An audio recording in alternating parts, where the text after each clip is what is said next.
Hello friends, welcome back to the channel Shiksha city. हम यहाँ discuss कर रहे थे मॉडर्न हिस्ट्री को, जो कि एनसीईआरटी पर बेस्ड है।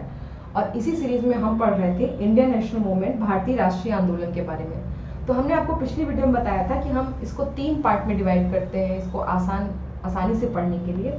1885 से 1905 का काल, 1905 से 1920 का काल और 1920 से 1947 का काल। जो पिछले 2 काल हैं, इसके बारे में हम डिस्कस कर चुके हैं। आज हम तीसरा काल पढ़ने जा रहे हैं, 1920 से 1947 का काल। तो चलिए हम ये अपना थर्ड पार्ट स्टार्ट करते हैं, इंडियन नेशनल मूवमेंट, भारतीय राष्ट्रीय आंदोलन का। ये तीसरा काल स्टार्ट होता है 9 जनवरी 1935 को, जब गांधी जी साउथ अफ्रीका से वापस आते हैं। साउथ अफ्रीका वो 1893 में गए होते हैं। क्यों गए होते हैं 1893 में? वो वहाँ पे गांधी जी एक बिजनेस, दादा अब्दुल्ला का वहाँ केस लड़ रहे होते हैं, इसलिए वो साउथ अफ्रीका जाते हैं। जब वो वहाँ पे साउथ अफ्रीका में जाते हैं तो वहाँ पे इंडियंस के साथ अत्याचार चल रहा था, इसीलिए उन्होंने एक संस्था बनाई जिसका नाम था नेटल इंडियन कांग्रेस, और अपनी एक किताब लिखी जिसका नाम था इंडियन ओपिनियन। और वहाँ इंडियंस को अपने अधिकार दिलाकर वापस भारत आते हैं। तो वो वापस भारत कब आते हैं? 9 जनवरी 1915 को। इसीलिए 9 जनवरी को हम लोग प्रवासी भारतीय दिवस मनाते हैं। ओके, फिर होता क्या है, जब गांधी जी यहाँ आते हैं वापस 1915 में, तो उसी काल 1914 से 1918 में फर्स्ट वर्ल्ड वॉर, प्रथम विश्व युद्ध चल रहा था। तो गांधी जी जब यहाँ भारत वापस आते हैं तो वो आम जनता से यह अनुरोध करते हैं कि आप विश्व युद्ध में अंग्रेजों की तरफ से शामिल हो जाएं। अब आपके क्वेश्चन में ये दिमाग में ये क्वेश्चन आ रहा होगा कि गांधी जी ऐसा करते क्यों? तो गांधी जी का मानना था कि अगर हम इस कठिन समय में हम ब्रिटिशर्स का साथ दें तो ब्रिटिशर्स आगे चल करके हमारी बात को सुनेंगे। लेकिन और इसमें इसी के साथ साथ जब फर्स्ट वर्ल्ड वॉर में एक चीज और हो रही थी कि भारतीय सैनिक उसमें अंग्रेजों की तरफ से लड़ने जा रहे थे, और जब वो वहां जा रहे थे तो देख रहे थे सबको अपने राष्ट्र को लेकर के कितनी राष्ट्रीय भावना है, राष्ट्रवाद की भावना सबके अंदर है, जिसके कारण सैनिकों में राष्ट्रवाद की भावना आ जाती है। और उसी काल में कुछ भारतीय उद्योगपति होते हैं, जबकि ब्रिटिशर्स का थोड़ा इन्वॉल्वमेंट हो जाता है वर्ल्ड वॉर में, तो कुछ भारतीय उद्योगपति जैसे टाटा और बिरला, इनकी इस टाइम स्थिति मजबूत होने लगती है। तो कुल मिला के मैं आपको यहाँ बताना ये चाह रही हूँ कि ये इंडियन नेशनल मूवमेंट में कैसे सैनिक, किसान और आम जनता, कैसे सब लोग शामिल होते हैं, तो उसकी शुरुआत कैसे होती है, ये हम आपको यहाँ पे बताना चाह रहे हैं। और होता क्या है कि जब उनका, गांधी जी का ये मानना था कि अगर हम इस कठिन समय में अंग्रेजों का साथ देंगे तो वे हमारी मांगों को सुनेंगे। और इसी कारण से गांधी जी को चिढ़ाया गया और कहा गया कि भर्ती कराने वाला सार्जेंट आया है साउथ अफ्रीका से, और उन्हें अंग्रेजों द्वारा इस बात से खुश होकर कि वे लोगों से अनुरोध कर रहे हैं कि आप ब्रिटिश की तरफ से शामिल हुए, ब्रिटेन की तरफ से शामिल हुए विश्व युद्ध में, इसी बात से खुश होकर के अंग्रेज उनको कैसर हिंद की उपाधि देते हैं। अब आगे होता क्या कि गांधी जी अपने राजनीतिक गुरु गोपाल कृष्ण गोखले से जाकर के मिलते हैं, जो उन्हें ये सलाह देते हैं कि आपको अगर संपूर्ण भारत को समझना है तो आपको पहले भ्रमण करके सबकी स्थिति को जानना होगा, तब आप जाकर के कहीं इंडियन नेशनल मूवमेंट को आगे लीड कर पाएंगे। तो 1917 में ब्रिटिशर्स द्वारा रोलेट कमीशन, एक होता क्या है कि 1917 में एक कमीशन बनाया जाता है, रोलेट कमीशन, और वो कमीशन अपनी रिपोर्ट प्रस्तुत करता है 1919 में, जिसे रोलेट एक्ट कहा जाता है। और इस एक्ट में होता क्या है कि उसी टाइम क्रांतिकारी गतिविधियां थोड़ी बढ़ गई थी, इसलिए अंग्रेज ये कानून लेकर के आए थे। और इस एक्ट के अंतर्गत किसी भी व्यक्ति को सिर्फ शक के आधार पर गिरफ्तार कर लिया जा सकता है।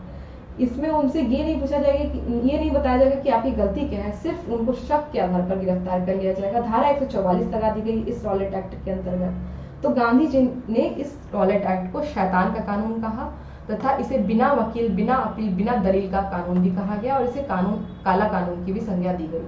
तो ये रॉलेट एक्ट जो आता है, ये 1917 में इसके एक कमीशन बना था, उसकी रिपोर्ट जो 1919 में पारित हुई थी, उसके तहत ये आया था। अब जब गांधी जी संपूर्ण भारत भ्रमण कर रहे थे तो उन्होंने कुछ आंदोलन में लीड किया, कुछ आंदोलन का नेतृत्व किया। उसमें पहला नाम आता है 1917 में चंपारण आंदोलन का। ये आंदोलन, चंपारण एक जगह थी वो बिहार में, वहां से शुरू हुआ। और ये आंदोलन हो क्यों रहा था? नील बगान मालिकों के विरुद्ध हो रहा था। नील की खेती किसान करना नहीं चाहते थे क्योंकि उससे उनका जो लैंड होता था, जो जिससे उनका खेत जो होता था वो बंजर हो जाता था। इसीलिए किसान वहां विरोध कर रहे थे नील बगान की खेती का, नील बगान मालिकों के विरुद्ध। इसी आंदोलन के दौरान गांधी जी की मुलाकात राजेंद्र प्रसाद एवं महादेव देसाई से होती है। और यहाँ जो आप दूसरा नाम देख रहे हैं महादेव देसाई, ये बाद में गांधी जी के पीए हो जाते हैं। एनजी रंगा द्वारा इस आंदोलन का विरोध किया गया। तो क्वेश्चन पूछ सकता है किसके द्वारा इस आंदोलन का विरोध किया गया, तो एनजी रंगा द्वारा। इसी आंदोलन में रविंद्रनाथ टैगोर ने गांधी जी को महात्मा और गांधी जी ने टैगोर को गुरुदेव की उपाधि दी थी। ये तो हो गया आपका पहला आंदोलन। दूसरा आंदोलन आता है मजदूर आंदोलन। मजदूर आंदोलन 1918 में अहमदाबाद में होता है। ये भारतीय मिल मालिकों के खिलाफ होता है। ये आंदोलन क्यों होता है, क्योंकि जो मिल मालिक होते हैं उन्होंने मजदूरों से कहा था कि हम आपको कुछ फंड बोनस देंगे, लेकिन किसी कारणवश वो अपना ये वादा पूरा नहीं कर पाए थे, जिसके कारण कि मजदूर जो थे स्ट्राइक धरने पे बैठ गए थे। इसी कारण से ये आंदोलन हुआ था। इसमें गांधी जी ने पहली बार भूख हड़ताल की एवं ट्रस्टीशिप का सिद्धांत दिया। तो क्वेश्चन आता है कि किस आंदोलन के तहत गांधी जी ने सर्वप्रथम भूख हड़ताल की, तो वो था मजदूर आंदोलन। और इसी में पहली बार गांधी जी पर समाजवादी विचारों का प्रभाव दिखा। अब थर्ड आता है खेड़ा आंदोलन। गुजरात में ही अहमदाबाद में ये जो स्ट्राइक हो रहे थे इसमें शामिल थे गांधी जी। उसके बाद वहीं से वो खेड़ा चले जाते हैं। 1918 में ही ये आंदोलन भी होता है जो कि गुजरात में होता है। ये लगान में कमी की मांग के कारण होता है। किसानों का मानना था कि लैंड पे जो आपने टैक्स लगाया उसको थोड़ा कम करिए। इसी कमी के कारण ये खेड़ा आंदोलन चल रहा था। इसी दौरान गांधी जी की मुलाकात किससे होती है, वल्लभ भाई पटेल से होती है। और वहां से वल्लभ भाई पटेल बारदौली चले जाते हैं। अब एक क्वेश्चन आता है एग्जाम में कि किसने वल्लभ भाई पटेल को सरदार की उपाधि दी। तो दो नाम आता है कि गांधी जी ने दी या बारदौली की जो किसान महिलाएं थी उन्होंने दी। देखिए यहाँ जो सही है वो तो बारदौली की किसान महिलाओं ने ही दी थी, लेकिन अगर क्वेश्चन में अगर बारदौली की किसान महिलाएं नहीं दिया हो तो गांधी जी वहां सही आंसर हो जाएगा। अब ये तो हुआ हिंदू में कैसे देख रहे हैं आप, किसान शामिल हुआ, सैनिकों में कैसे राष्ट्रवाद की भावना आई। अब 1919 में मुसलमान कैसे शामिल होते हैं। होता क्या है कि 1919 में एक पेरिस कॉन्फ्रेंस होता है जिसमें ब्रिटेन से टर्की की संधि होती है, जिसमें टर्की के जो खलीफा होते हैं उन पे कई तरह के बंधन लगा दिए जाते हैं। और खलीफा क्या होते हैं, खलीफा जो होता है वो मुस्लिमों के सबसे बड़े गुरु होते हैं। और इसीलिए मुस्लिमों को यह लगने लगा कि जो अंग्रेज हैं वो खलीफा के मुस्लिम होने के कारण उनको मिसट्रीट कर रहे हैं, उनके साथ बुरा व्यवहार कर रहे हैं। इसलिए मुस्लिमों ने ब्रिटिशों के खिलाफ खिलाफत आंदोलन 1919 से 1920 में चला गया। अब ये इसको शुरू किसने किया, इसको शुरू किया था शौकत अली और मोहम्मद अली। और इस कारण क्या होता है कि जो यहाँ पे इंडियन नेशनल मूवमेंट चल रहा था उसमें मुस्लिमों को भी इस आंदोलन का मुस्लिमों का भी समर्थन इस आंदोलन को मिल जाता है। अब हम दूसरा यहाँ पे देखेंगे कि रॉलेट एक्ट के खिलाफ गांधी जी 6 अप्रैल 1919 को एक अपमान व याचना दिवस मनाए जाते हैं। और उसमें यह निश्चित किया जाता है कि रॉलेट एक्ट के खिलाफ विरोध जताया जाएगा इस अपमान व याचना दिवस में। सरकार इसे दबाने के लिए धारा 144 लगा देती है। और रॉलेट एक्ट के ये क्या होता है, ये रॉलेट एक्ट के खिलाफ संपूर्ण भारत विरोध था। 9 अप्रैल 1919 को कांग्रेस के दो नेता होते हैं, डॉक्टर सत्यपाल मलिक और सैफुद्दीन, जो कि इसी रॉलेट एक्ट का विरोध कर रहे होते हैं, उनको गिरफ्तार कर लिया जाता है। अब देखिए ये तीनों घटनाएं जो हैं वो एकदम सीक्वेंस में है। 6 अप्रैल को अपमान व याचना दिवस गांधी जी द्वारा डिसाइड किया जाता है रॉलेट एक्ट के खिलाफ जो संपूर्ण भारत में होना था।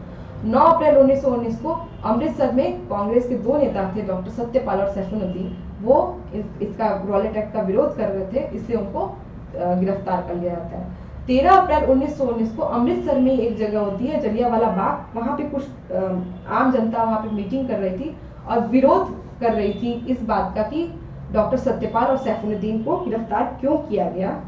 और इसमें क्या होता है कि जनरल डायर आता है और भीड़ पर गोलियां चलवा देता है, जिसमें कई लोगों की जान चली जाती है। अब क्या होता है कि इसका विरोध करते हुए रविंद्रनाथ टैगोर अपने नाइटहुड की उपाधि वापस कर देते हैं और शंकर नायर अपने वाइसराय काउंसिल के पद से इस्तीफा दे देते हैं। अब आपको यहाँ पे क्वेश्चन आपके दिमाग में आ रहा होगा कि गांधी जी ने कैसर हिंद की उपाधि कब वापस की थी, तो वो हम आपको आगे बताएंगे। गांधी जी अब क्या कहते हैं कि गांधी जी कहते हैं कि ऐसी सरकार जो लोगों पर गोलियां चलवाती है ऐसी सरकार का समर्थन और सहयोग करना गलत होगा, इसलिए उन्होंने खिलाफत आंदोलन जो मुसलमानों के द्वारा चलाया गया था उसको सहयोग दे दिया और 1920 में एक असहयोग आंदोलन शुरू किया। तो हम अगली वीडियो में आपसे असहयोग आंदोलन के आगे डिस्कस करेंगे। तब तक के लिए आप वीडियो को देखते रहिए, लाइक करिए वीडियो को, चैनल को शेयर करिए, सब्सक्राइब करिए। Thank you so much.